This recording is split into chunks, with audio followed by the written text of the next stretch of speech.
ઓમ શાંતિ। આજે આપણે સમજીશું કે 108 ની માળા કેમ ફેરવવામાં આવે છે। ઘણી વખત 8 ની માળા પણ ફેરવવામાં આવે છે અને 108 ની પણ માળા ફેરવવામાં આવે છે।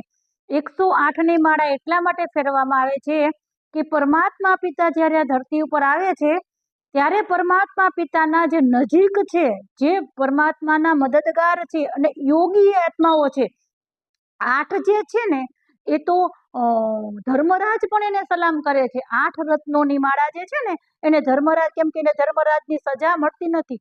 પૂરા વિશ્વમાંથી 8 વ્યક્તિ એવી છે કે જેને ધર્મરાજ પણ સલામ કરે, ધર્મરાજની સજાથી મુક્ત છે, યોગ બળથી પોતાના બધા જ પાપ કર્મ બાળીને ભસ્મ કરી દીધા છે।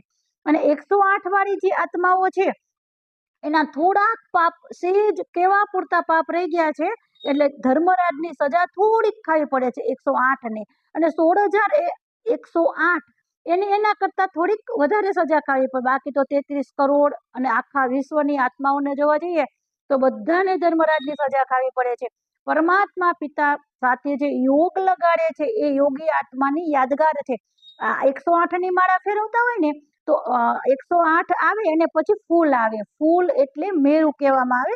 મેરુ એટલે કમ્બાઈન લક્ષ્મી નારાયણ, લક્ષ્મી નારાયણ મતલબ લાસ્ટ જન્મની અંદર બ્રહ્મા અને સરસ્વતી, જેનો પહેલો નંબર લીધો છે એને મેરુદાણા કહેવામાં આવે। ફૂલ આવે એ ફૂલ પરમાત્મા પિતા શિવની યાદગાર છે। ફૂલ આવે ને એટલે ફૂલને નમન કરે, અને ફૂલની સાથે મેરુ હોય એટલે બ્રહ્મા અને સરસ્વતી એ પરમાત્મા સાથે કમ્બાઈન્ડ, એટલે મતલબ એને પહેલો નંબર લીધો છે।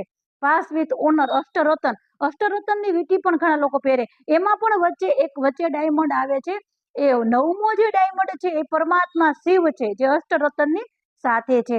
એટલે પરમાત્મા પિતાની આવે ત્યારે એને જે યોગ લગાવે છે, જેના મદદગાર છે, જે પરમાત્માની એકદમ નજીક છે, એની યાદગાર આજે માળા ફેરવવામાં આવે છે। ઓમ શાંતિ।